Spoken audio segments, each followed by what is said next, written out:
بسم اللہ الرحمن الرحیم۔ محترم سامعین و ناظرین، السلام علیکم ورحمۃ اللہ وبرکاتہ۔ امید ہے کہ اللہ تعالیٰ کے فضل و کرم سے خیریت سے ہوں گے۔ اللہ تعالیٰ آپ کو، آپ کے اہل خانہ کو، آپ کے بچوں کو ہمیشہ اپنے حفظ و امان میں رکھے۔ تو کڑوے گلاب سلسلے کا ولاگ شروع کرتے ہیں۔ سامعین، یہ جیسا کہ آپ کو معلوم ہے کہ کڑوے گلاب سلسلے کے ولاگ اور ان کے مضامین جناب محمد سلیم بٹ صاحب کی تصنیف جو اس وقت جاری ہے، رقص دیوانگی سے لیے جاتے ہیں اور آپ کی خدمت میں ویڈیو اور آڈیو کی صورت میں پیش کی جاتے ہیں۔ شروع کرتے ہیں کڑوے گلاب۔ عنوان ہے سیاست کی لت، قدم بڑھاؤ، ہم تمہارے ساتھ ہیں جیل کے دروازے تک۔ سنا ہے کہ 1958 کے ایوبی مارشل لاء کے بعد جنرل ایوب خان نے اپنے آپ کو فیلڈ مارشل پر ترقی دی، صدر نامزد کیا اور اقتدار پر قبضہ کرتے ہی کام کے تمام سیاستدانوں کو ایبڈو زدہ کر کے مفلوج اور بیکار کر دیا۔ کچھ جن میں ذرا جان تھی ان کو جیل پھینک دیا اور یوں ملک کا راجہ اندر بن بیٹھا۔ خان عبدالقیوم خان، جنہیں عموماً سب ہی اور خاص طور پر بھٹو صاحب ڈبل بیرل خان کہتے تھے، ایوبی دور میں ہری پور ہزارہ جیل میں تھے۔ جیل کاٹنی مسلم لیگیوں کے بس کا کام نہیں، یہ پیشہ صرف نیب اور بلوچی لیڈروں کا ہی ہے کہ نہ روئے نہ پھوٹے، بستر اٹھایا اور جا بسے جیل میں، یا پھر بعد میں بامر مجبوری پی پی پی والوں نے جیلیں کاٹیں اور کوڑے کھائے۔ مسلم لیگی وقت آنے پر قانون کا استعمال کرنا خوب جانتے ہیں مخالفوں پر، مگر اپنے اوپر ایسا وقت آنے پر یہ کہہ کر بل میں گھس جاتے ہیں کہ ہم قانون کو ہاتھ میں نہیں لیں گے۔ بات ایوبی دور میں لیڈروں کو جیل بھیجنے کی تھی۔ ایوب خان بعد میں ذرا نرم ہوئے تو جن جن لیڈروں کو رہائی ملی وہ اس شرط پر تھی کہ وہ مستقبل قریب میں سیاست میں حصہ نہیں لیں گے۔ خان عبدالقیوم صاحب بھی یہ شرط قبول کر کے اور ہاتھوں پیروں کے انگوٹھے لگا کر جیل سے رہا ہوئے تو جیل کے باہر ہزاروں ٹرک اور بسیں ان کو ایبٹ آباد لے جانے کے لیے آئے تھے۔ خان صاحب جو سب سے اگلے سجے سجائے ٹرک پر سوار تھے، جب قصبہ حویلیاں کی کھائی، وہاں سے سڑک کافی گہرائی میں جا کر اوپر چڑھتی ہے، پار کر کے چڑھائی چڑھے اور اب پیچھے جو نظر دوڑائی تو ٹلوان وجہ سے ہزاروں بسوں اور ٹرکوں کا جلوس اور عوام کے جمع غفیر کو دیکھا تو پھر مچل گئے اور کھڑے ہو کر کہنے لگے، میں سیاست میں حصہ ضرور لوں گا اور پھر اندر جاؤں گا۔ مجھے خیال آیا کہ کمال ہے ہماری پبلک سیاستدان سیاست میں ہو تو پوچھتے نہیں، لیکن سیاستدان سیاست چھوڑے تو اسے چھوڑنے نہیں دیتے۔ کیا خوب ہے کہ ان لیڈروں کو جب یہ اقتدار میں ہوتے ہیں ان کے دیوانے قدم بڑھانے اور ساتھ دینے کا نعرہ لگاتے ہیں، اور وہ ساتھ رہتے بھی ہیں مگر لیڈروں کے کال کوٹڑی پہنچنے تک۔ لیڈر بھی انہیں ہمیشہ ساتھ رکھنے کا وعدہ کرتے ہیں لیکن کک بیک کے بریف کیس پکڑنے تک۔ سامعین ناظرین محترم، آج کا دوسرا ولاگ ہے احسان فراموشی۔ پاک و ہند پر مسلمان راج کے خاتمے اور انگریز راج کی شروعات کے بعد انگریز نے خطے میں مکمل کنٹرول اور احکامات کی عملداری کے لیے بہت سے قوانین وضع کیے جو انڈین پینل کوڈ کی صورت میں رائج ہوئے۔ انگریز نے ایک اچھی روایت قائم کی ہے کہ وہ جب بھی کسی کام کو کرتا ہے تو پکا ہاتھ ڈالتا ہے اور جب لکھتا ہے تو اتنا سوچتا ہے کہ آنے والے سینکڑوں سالوں میں بھی اس کے لکھے ہوئے یا بنائے اور اپنائے ہوئے اصولوں کی اصل چاشنی اور تازگی برقرار رہتی ہے۔ قانون بنانے کے لیے تو ہر لفظ کو کئی دفعہ ترازو سے تولا، ناپا اور پرکھا جاتا ہے اور پوری تسلی کے بعد لاگو کیا جاتا ہے۔ انگریز نے ہندوستان پر اپنا قبضہ مکمل کر لینے کے بعد محکوموں کو قانون قاعدے کا پابند رکھنے کے لیے ہاؤس آف کامنز کے ممبر لارڈ میکالے کو نامزد کیا، جنہوں نے ہندوستان کے مروجہ رواجوں اور یہاں کے عوام کی نفسیات کے پیش نظر ایسے اور اتنے قانون بنائے کہ زندگی کا کوئی ایسا پہلو نہ بچا جو قانون کی زد میں نہ آتا ہو۔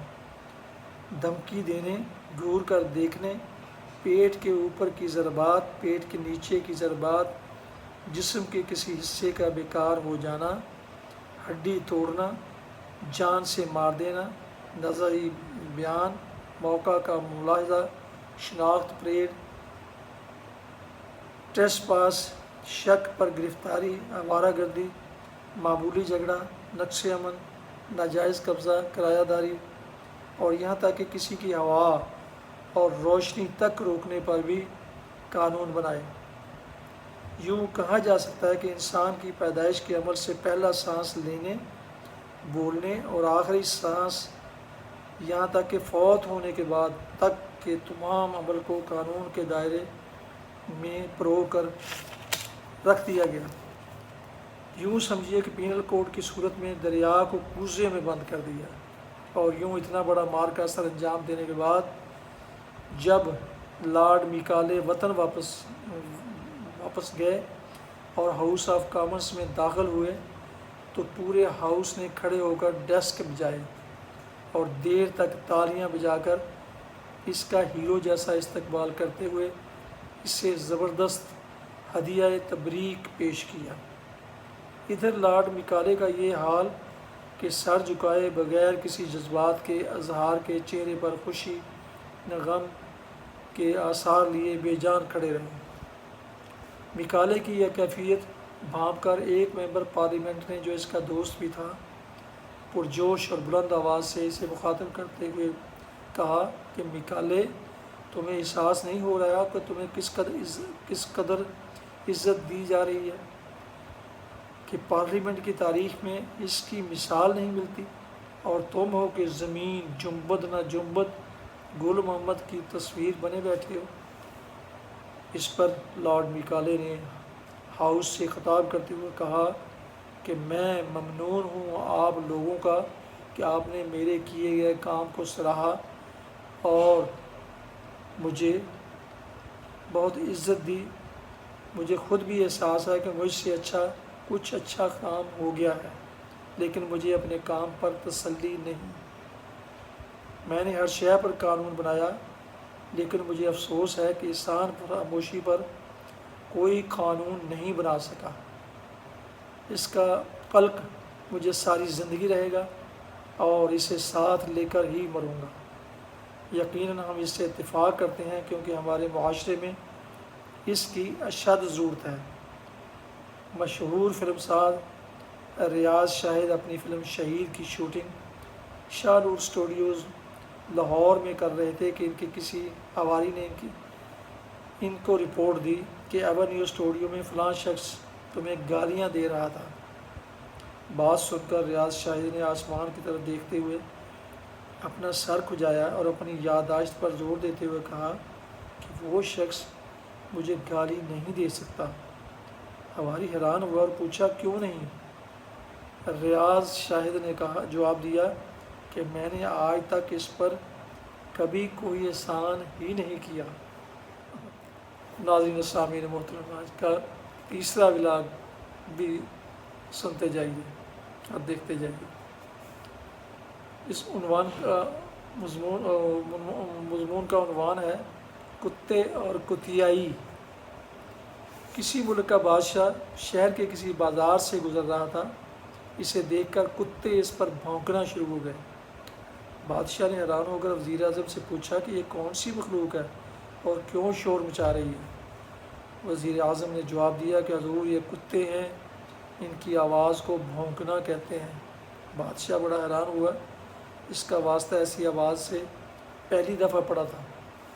بادشاہ نے وزیر اعظم سے سوال کیا، یہ بھونکنا کیا ہوا؟ جواب ملا کہ جب یہ ایسا کرتے ہیں تو اس کا مطلب ہے کہ یہ آسمان سر پر اٹھا کر حضور کی تعریف کر رہے ہیں اور آپ کے رعایا کے ساتھ اچھے سلوک، انصاف پروری اور چاروں طرف امن و امان کا راگ الاپ رہے ہیں۔ موگیمبو ٹائپ بادشاہ یہ سن کر بہت خوش ہوا کہ واہ، یہ کیسی مخلوق ہے جس سے میرا پہلے کبھی واسطہ ہی نہیں پڑا۔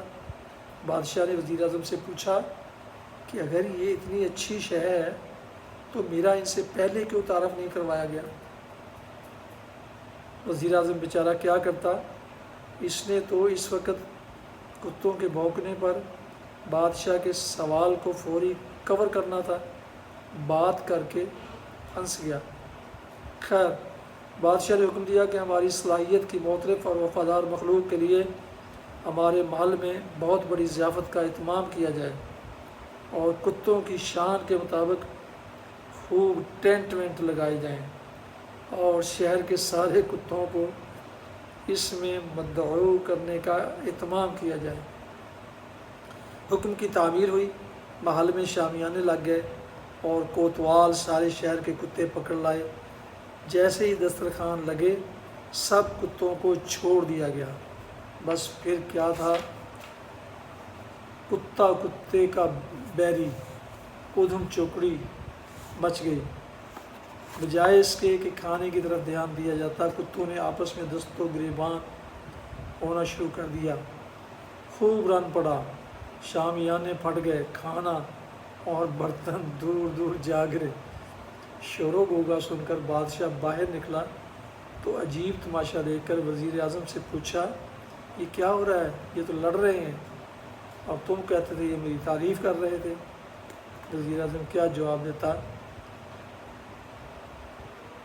جناب، یہ بظاہر اچھی مخلوق ہیں، ہر نئے آنے والے کو یہ بھونک بھونک کر پہلے اپنی طرف متوجہ کرتے ہیں، پھر اسے مرعوب کرتے ہیں، اور اگر وہ ذرا تگڑا ہو تو فوری طور پر دم دبا کر بال کھڑے کر کے پاؤں میں لوٹتے ہیں اور خطاب پاتے ہیں وفاداری کا۔ اور پھر وزیر اعظم نے بادشاہ کے عتاب سے بچنے کے لیے اسے تو نہ بتایا، لیکن دل میں کہا، جیسے ہی تگڑا مہمان کمزوری پر آتا ہے، یہ وہیں سے اس کے پیر کتر دیتے ہیں اور اسے کچا چبا جاتے ہیں، اور اس کا خون جو پینے سے بچ جاتا ہے اسے خشک کر کے اس کے لال موتی بنا کر اس کی مالا پروتے ہیں اور اگلے مہمان کے گلے میں ڈال دیتے ہیں۔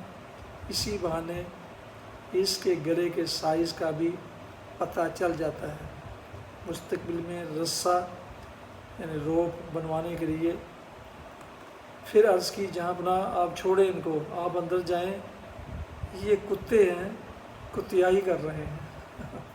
ایسا ایک دلچسپ مضمون، عنوان ہے ایاز اور حاسد۔ عقل و دانش ایک ایسا خدا داد انمول خزانہ ہے جو اللہ تعالیٰ نے اپنی ساری مخلوق کو عطا کیا ہے۔ جو لوگ اسے استعمال کر کے یا اس کی آواز سن کر کام کرتے ہیں وہ ہر میدان میں کامیاب و کامران ہوتے ہیں۔ جو لوگ اسے استعمال کرنے کی بجائے دوسروں پر حسد کرتے ہیں وہ رسوا۔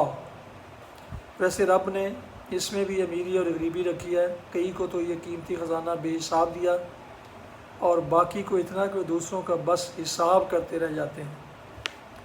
ایسی ہی خدا داد صلاحیتوں کا مالک ایاز بھی تھا، جو اپنی وفاداری، فہم و فراست، سوجھ بوجھ اور بے شمار کڑے امتحانوں سے گزر کر ترقی کرتے کرتے آخرکار محمود غزنوی کے کہتے ترین مصائب کے منصب تک پہنچا۔ اس کی ترقی اور کامیابی میں جہاں بے شمار عوامل تھے، وہاں درج ذیل بیان کردہ 3 باتوں کا بڑا خصوصی عمل دخل تھا۔ محمود کو جب کبھی کوئی پیچیدہ مسئلہ پیش آتا وہ اسے ایاز کے سپرد کر دیتا، جو عقل و ذہانت سے اسے حل کرتا اور بادشاہ کے دل و دماغ میں مزید اتر جاتا۔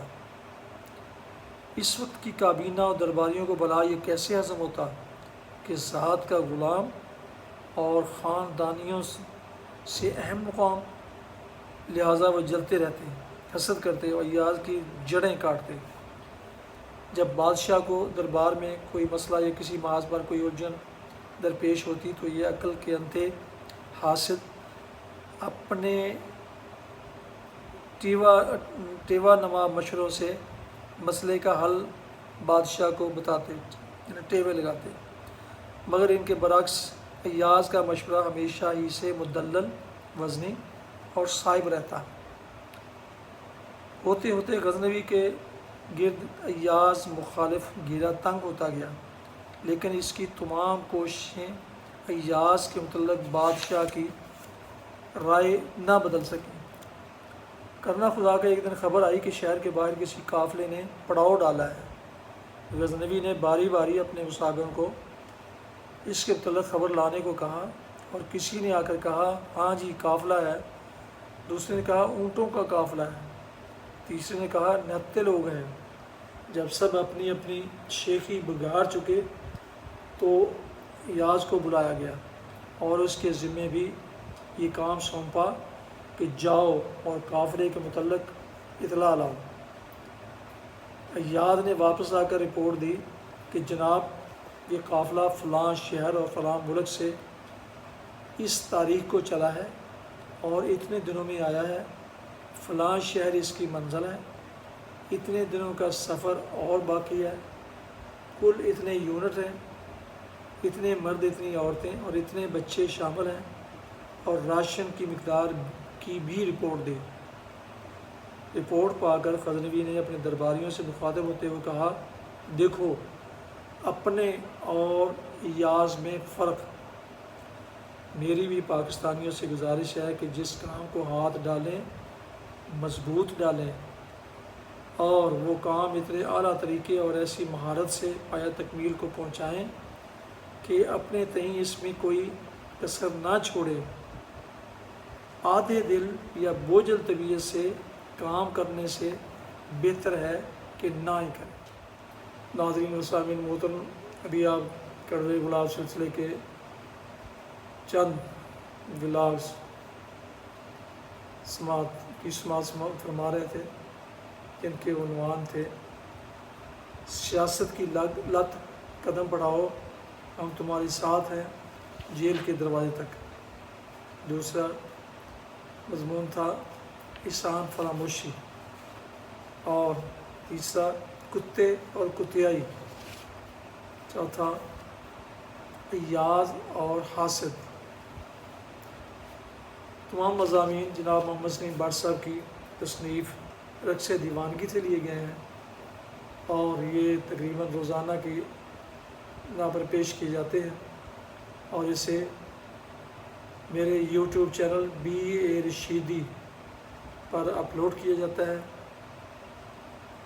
آپ سے گزارش ہے کہ اگر آپ نے ابھی تک میرے اس یوٹیوب چینل کو سبسکرائب نہیں کیا تو یقیناً آپ ایسے معلوماتی اور دلچسپ ولاگز کو سننے اور دیکھنے سے محروم رہے ہیں، تو آج ہی اسے سبسکرائب کر کے بیل آئیکن کو ضرور کلک کیجیے گا۔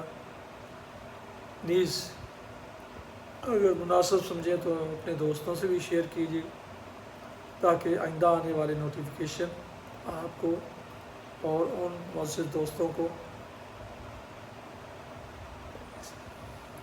یہ ولاگز کڑوے گلاب سلسلے کے باقاعدہ اور بروقت ان تک اور آپ تک پہنچتے رہیں۔ اللہ تعالیٰ آپ کا حامی و ناصر ہو، اپنا بہت خیال رکھیے۔ اللہ تعالیٰ آپ کو، آپ کے اہل خانہ، بچوں کو، سب کو، دوستوں کو اپنے حفظ و امان میں رکھے۔ آمین۔ السلام علیکم ورحمۃ اللہ۔ پاکستان زندہ باد۔